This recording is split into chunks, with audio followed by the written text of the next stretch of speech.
नमस्कार, Uday classes A to Z solution में आप सभी का हार्दिक स्वागत है।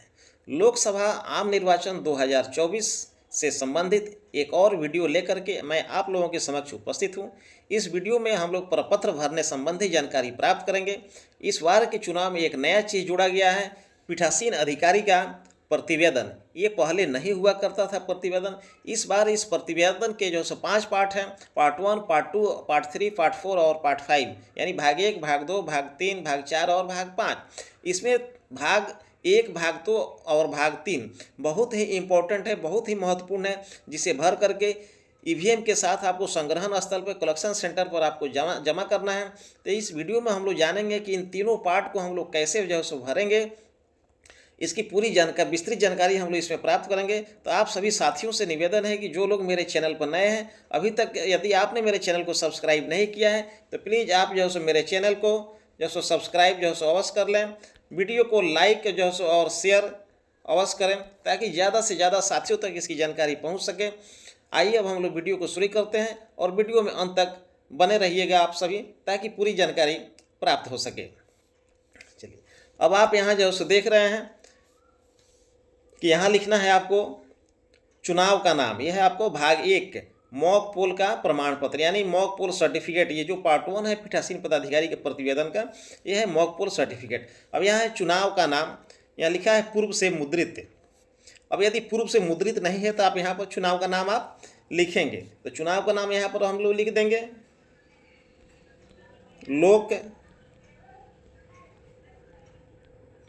लोकसभा 2024। इस तरह से हम लोग चुनाव का नाम यहाँ पर लिख देंगे। चलिए, अब आगे जो है देखिए, अब यहाँ कह रहा है कि विधानसभा खंड की संख्या नाम पूर्व से मुद्रित। अब जिस विधानसभा क्षेत्र में आप चुनाव कराने जो से गए हैं वो विधानसभा क्षेत्र क्या है, उसका नाम भी पूर्व से यदि मुद्रित रहेगा।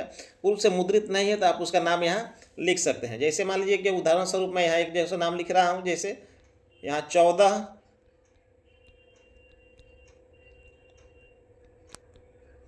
गोविंदगंज। इस तरह से जो है नाम जो है आप यहाँ लिख देंगे।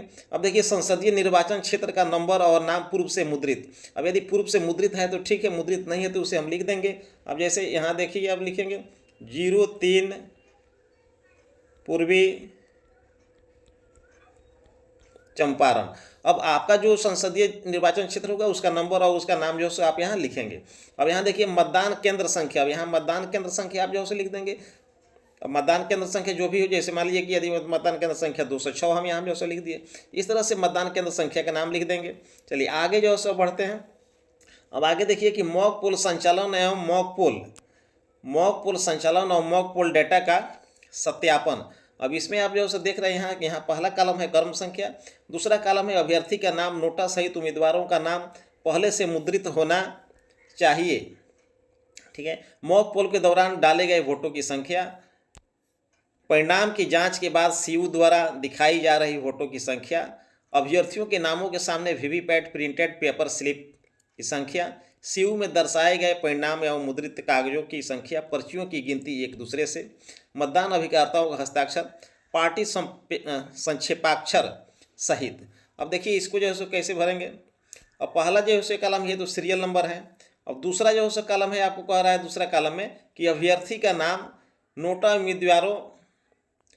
नोटा सहित उम्मीदवारों का नाम पहले से मुद्रित होना चाहिए। यदि पहले से उम्मीदवार का नाम मुद्रित है तो ठीक है, नहीं मुद्रित है तो आप यहाँ उम्मीदवार का नाम यहाँ पर लिखेंगे, कैंडिडेट जो होंगे उसका जो है नाम यहाँ पर लिखेंगे। चलिए, दूसरा जो कॉलम है आप यहाँ देख रहे हैं कि मॉक पोल के दौरान डाले गए वोटों की संख्या, और मॉक पोल में किस कैंडिडेट को कितने जो है वोट आप दिए। आप सभी जानते हैं कि मॉक पोल में कम से कम 50 वोट जो है डालने होते हैं, 50 से अधिक भी आप डालते हैं। प्रति कैंडिडेट को आप कितने वोट दिए हैं उसकी संख्या आपको यहाँ लिखनी है। यदि मान लीजिए कि 2-2 वोट दिए हैं, किसी को 3 वोट दिए, किसी को 4 वोट दिए, तो इस तरह से आपको वो लिखना है। बेहतर होगा कि सभी कैंडिडेटों को यदि समान संख्या में जो है वोट दिया जाए तो आपको गिनती करने में आपको सुविधा होगी। चलिए, तीसरा कॉलम है परिणाम के बाद सीयू द्वारा दिखाई जा रही वोटों की संख्या।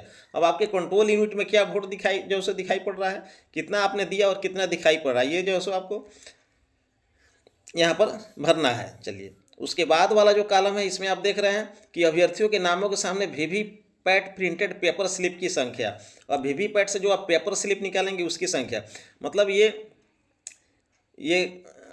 जो है सो कॉलम 3, 4 और 5 ये तीनों जो है सो मिलना चाहिए, ये बराबर बराबर इसमें संख्या इसमें जो है सो आपको होनी चाहिए। अब यहाँ जो है सो देखिए ये जो कॉलम जो है सो 5 है कि सीयू में दर्शाए गए परिणाम में मुद्रित कागज की पर्चियों की गिनती एक दूसरे से मेल खाती है, हाँ या नहीं। तो मेल खाती है तो यहाँ लिखेंगे हाँ।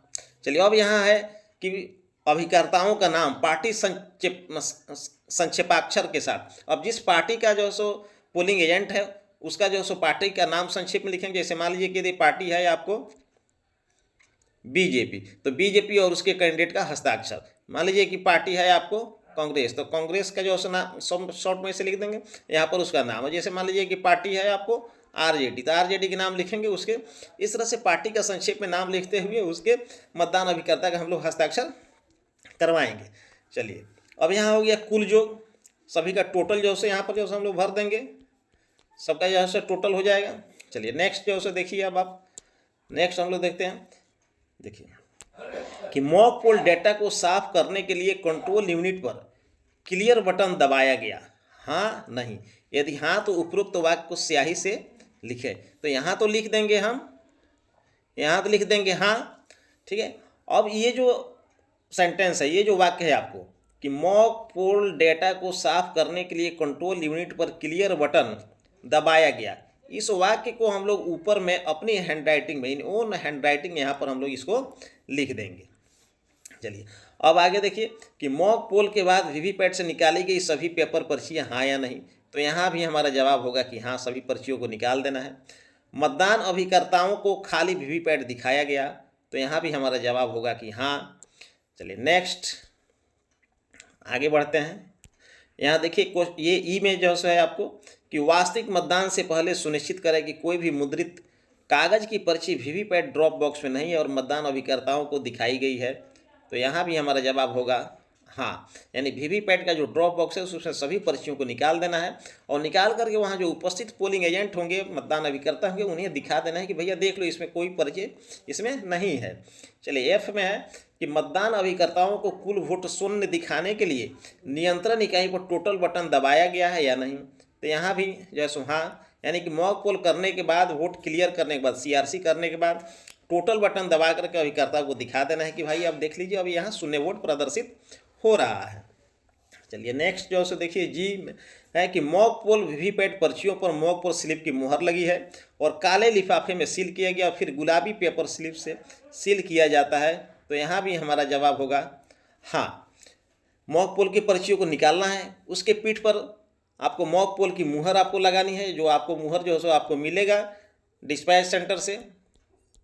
मॉक पोल की मुहर आपको लगा देनी है और उसके बाद उस पर्ची को आपको काले लिफाफे में रखना है। उसके बाद उस लिफाफे को एक बॉक्स में रख करके उसे गुलाबी पेपर यानी पिंक पेपर सील से उसको सील करना होगा। चलिए नेक्स्ट है कि निम्नलिखित मॉक पोल के साक्षी हैं और प्रमाणित करते हैं कि मॉक वोट का मिलान हो गया और मॉक पोल के बाद सीयू से मॉक पोल मिटा दिया गया। अब यहाँ किसके किसके सामने जो से ये सब जो से हुआ उसका यहाँ सर्टिफिकेट आपको भरना है। तब यहाँ देखिए कर्म संख्या, तो कर्म संख्या क्या हो जाएगी 1 2 3 4 5, इस तरह से कर्म संख्या हो गया। मतदान अभिकर्ता का नाम, जो आपके मतदान अभिकर्ता होंगे ABCD, जो भी आपके मतदान अभिकर्ता हों, मतदान अभिकर्ता के जो है नाम आप यहाँ पर लिखेंगे। तो उसके बाद यहाँ पार्टी के नाम, वो किस पार्टी से हैं, जिस किसी पार्टी से भी होंगे उस पार्टी का जो है नाम जो है आप यहाँ पर लिख देंगे।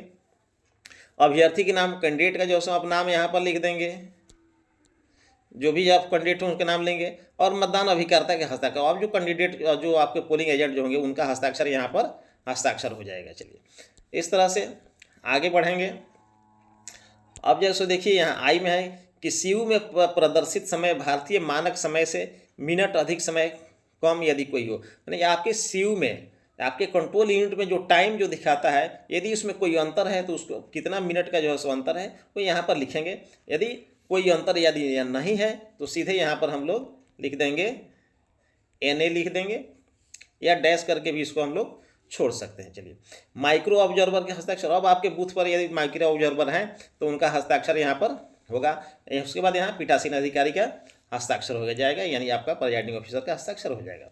अब नेक्स्ट जो है आप देखिए कि एतद द्वारा प्रमाणित किया जाता है कि वास्तविक मतदान शुरू होने से पहले यह सुनिश्चित करने के लिए कि कुल वोट शून्य है, सभी मतदान अधिकारियों की उपस्थिति में नियंत्रण इकाई का टोटल बटन दबाया गया और कंट्रोल यूनिट कुल वोट दिखाती है कितना, तो शून्य। चलिए अब यहाँ जो है आपको पीठासीन पदाधिकारी के यहाँ पर जो है हस्ताक्षर हो जाएगा और जो आपके मतदान अधिकारी जो होंगे, जो यानी कि P1, P2 और P3 जो होंगे, तो क्रम संख्या 1, 2 और 3 मतदान अधिकारी के नाम, तो P1, P2 और P3 यानी प्रथम मतदान अधिकारी, द्वितीय मतदान अधिकारी, तृतीय मतदान अधिकारी, और उन सभी का यहाँ पर हस्ताक्षर हो जाएगा। चलिए नेक्स्ट पेज।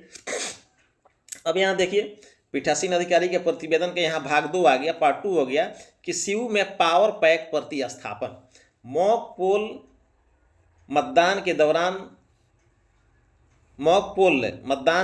और मतदान पूरा होने के बाद भरा जाएगा। यानी मॉक पोल जब जो है पूरा हो जाएगा तब इसको आपको जो है भरना है, या मतदान के दौरान भी इसको भरने की ज़रूरत आपको पड़ सकती है। अब यहाँ देखिए कि चुनाव का नाम पूर्व से मुद्रित, उसी तरह से है, पूर्व से मुद्रित है तो ठीक है, नहीं मुद्रित है तब यहाँ पर हम लिखेंगे कि लोकसभा चुनाव 2024 यहाँ पर हम लोग लिखेंगे।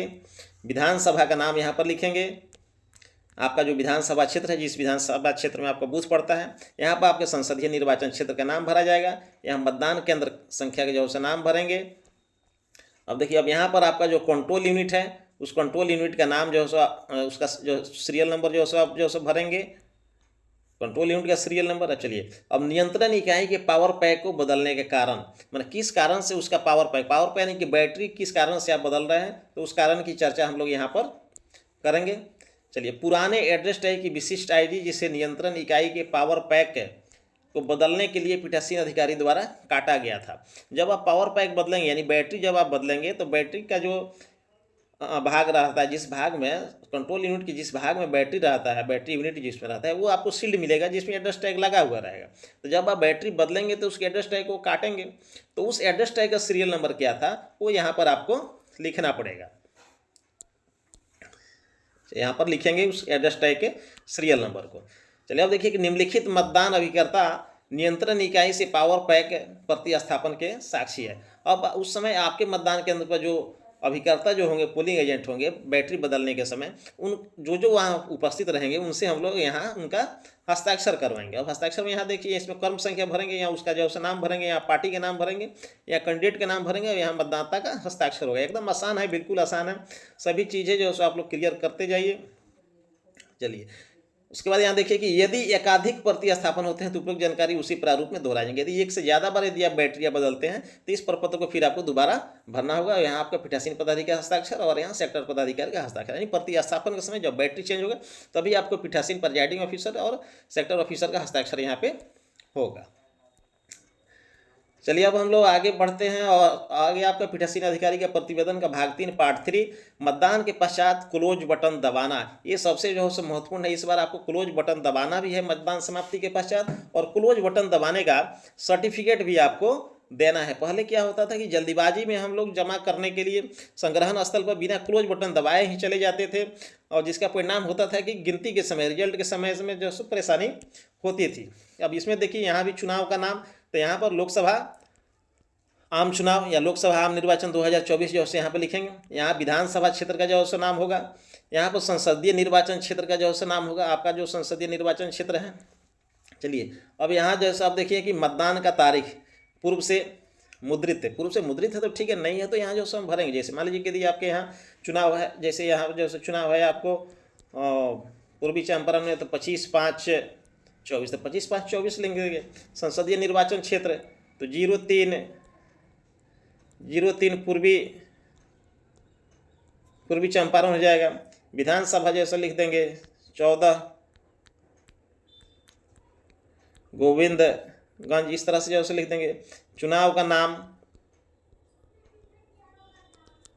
लोकसभा 2024, इस तरह से सारे डिटेल को हम लोग भरते जाएंगे। और देखिए कि मतदान केंद्र का नाम और संख्या पूर्व से, देखिए ये सब चीज़ ये पूर्व से मुद्रित नहीं रहता, मतदान केंद्र संख्या उसका नाम आपको जो है भरना पड़ेगा यहाँ पर। कि किस बूथ पर जो है आप हैं। चलिए आगे जो है देखिए, यह प्रमाणित किया जाता है कि मैंने मतदान के अंत में निम्न की उपस्थिति में नियंत्रण इकाई का क्लोज बटन दबाया, यानी किसकी किसकी उपस्थिति में आपने कंट्रोल यूनिट का क्लोज बटन दबाया उसका जो है लिखना है। तो यहाँ क्रम संख्या 1, 2, 3 इस तरह से जो है हो जाएगा आपको। यहाँ मतदान अधिकारी का नाम एवं पद नाम, यानी आपके बूथ पर जो आपके मतदान पदाधिकारी जो होंगे P1 P2 और यहाँ उनका जो है हस्ताक्षर हो जाएगा। यहाँ जो यहाँ हो जाएंगे आपको P3, यहाँ उनका हस्ताक्षर हो जाएगा। चलिए इस तरह से अब आपके बूथ पर जो आपको उपस्थित जो आपको जो पोलिंग एजेंट होंगे तो उनका भी हस्ताक्षर आपको करवाना है कंट्रोल यूनिट या क्लोज बटन दबाने के बाद। यहाँ उनका नाम हो जाएगा मतदान अभिकर्ता का, यहाँ पार्टी का जो है नाम, निर्दलीय के जो है साथ, वहाँ उसके उम्मीदवार का जो है नाम होगा और मतदान अभिकर्ता का हस्ताक्षर होगा, जो पोलिंग एजेंट होगा उसका हस्ताक्षर होगा। अब हो गया यहाँ पर आपका पीठासीन अधिकारी का हस्ताक्षर। तो इस तरह से हम लोग जो 3 जो मुख्य पाठ है पीठासीन अधिकारी का प्रतिवेदन का, जिसे हम लोग भर देंगे और इसको भर करके हमें अपने ईवीएम के साथ इसे संग्रहण स्थल पर इसको जमा करना होगा।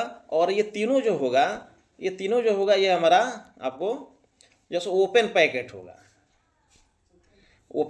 होगा और इसको हम लोग जो फर्स्ट पैकेट में रखेंगे, जो हमारा ईवीएम जो ईवीएम पैकेट होगा हमारा, उसी में इसे हम लोग रखेंगे और ये ओपन होगा। अब देखिए, अब इसके अलावा इसका जो पीठासीन पदाधिकारी का प्रतिवेदन का जो और भी जो 2 पार्ट है आपको, ये पार्ट 4 और पार्ट 5, ठीक है। तो ये पार्ट 4 और जो पार्ट 5 है ये है कि आपको ईवीएम संबंधित आपको BU CU VVPAT के प्रतिस्थापन के संबंधित। तो पार्ट 4 हमको भरना है, जो पार्ट 4 है तो पार्ट 4 हमको भरना है मॉक पोल के समय में। पार्ट 4 भरेंगे मॉक पोल के समय। तो मॉक पोल के समय में यदि CU BU या VVPAT इन तीनों में से यदि कोई एक जो है बदला जाता है तो मॉक पोल के समय में इन तीनों में से यदि जो यूनिट जो खराब होगा वहीं बदला जाएगा। तो उस परिस्थिति में हमको ये पार्ट 4 हमको पीठासीन पदाधिकारी का जो पार्ट 4 है इसे भरना होगा और इसे हम लोग वहीं पर सेक्टर ऑफिसर को हम लोग समर्पित कर देंगे। चलिए उसी तरह से आपका जो पार्ट 5 है पीठासीन अधिकारी के प्रतिवेदन का जो पार्ट 5 है, तो पार्ट 5 हम लोग भरेंगे आपको रियल पोल के दौरान यदि आपका BU CU और VVPAT इन तीनों में से यदि खराब होता है तो उस समय यदि प्रतिस्थापन होता है, बदला जाता है, तो यदि BU या CU इन दोनों में से यदि कोई एक यदि खराब होता है तब ये आपको ये तीनों चीज़ों से बदला जाएगा और उस समय आपको पार्ट 5 आपको भर करके वहीं पर आपको सेक्टर ऑफिसर को दे देना है। और यदि सिर्फ VVPAT यदि खराब होता है तो सिर्फ VVPAT ही बदला जाएगा।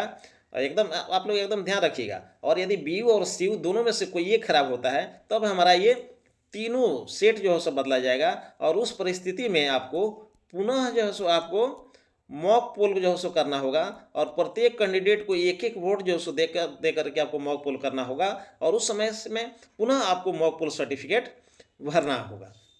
तो इस तरह से हमें उम्मीद है कि आप सभी साथियों को ये जानकारी जो है सो अच्छी लगी होगी। यदि अच्छी लगे तो आप सभी साथी मेरे चैनल को लाइक, सब्सक्राइब और शेयर अवश्य करेंगे। फिर मिलेंगे हम लोग अगले वीडियो में, तब तक के लिए धन्यवाद, नमस्कार।